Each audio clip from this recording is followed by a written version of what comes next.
Hyderabad cricket association IPL match టికెట్లను బ్లాక్లో అమ్ముకుంటోందని ఆరోపిస్తూ యూత్ కాంగ్రెస్ ఆధ్వర్యంలో ఆందోళన నిర్వహించడంతో ఉప్పల్ రాజీవ్ గాంధీ అంతర్జాతీయ స్టేడియం వద్ద ఉద్రిక్తత నెలకొంది.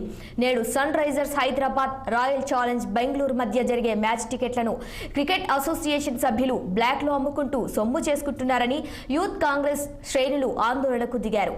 హెచ్సీఏ అధ్యక్షుడు జగన్మోహన్ రావు వెంటనే రాజీనామా చేయాలని కోరుతూ ఆయన దిష్టిబొమ్మను దహనం చేశారు.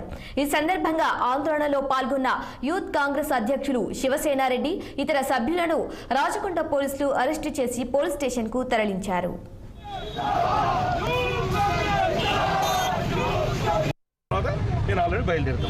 ఈ కేవలం మా ప్రభుత్వంలో జరుగుతున్న ఈ కార్యక్రమం కోసం ఇప్పుడు ఈ రోజు ఇదొక్కదానికి ఇది పోస్ట్ పోన్ చేసి దీని కథ రేపేందో రేపు వాళ్ళందరినీ కూర్చోబెట్టి కమిటీ సభ్యులతోన వాళ్ళ సెక్రటరీలకు కూడా పాసులు ఇస్తలేరు.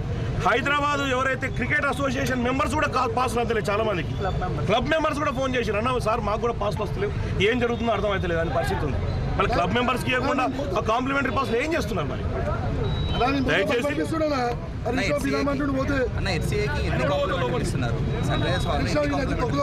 దాదాపు 4,000 పాసులు వాళ్ళకు కాంప్లిమెంటరీకి ఇచ్చిర్రు.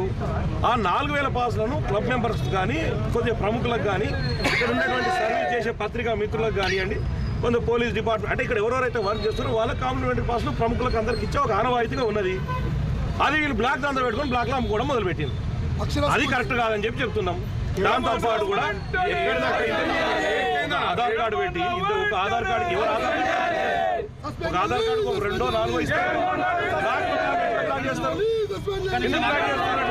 అంటే పేటిఎం వీళ్ళతో బ్లాక్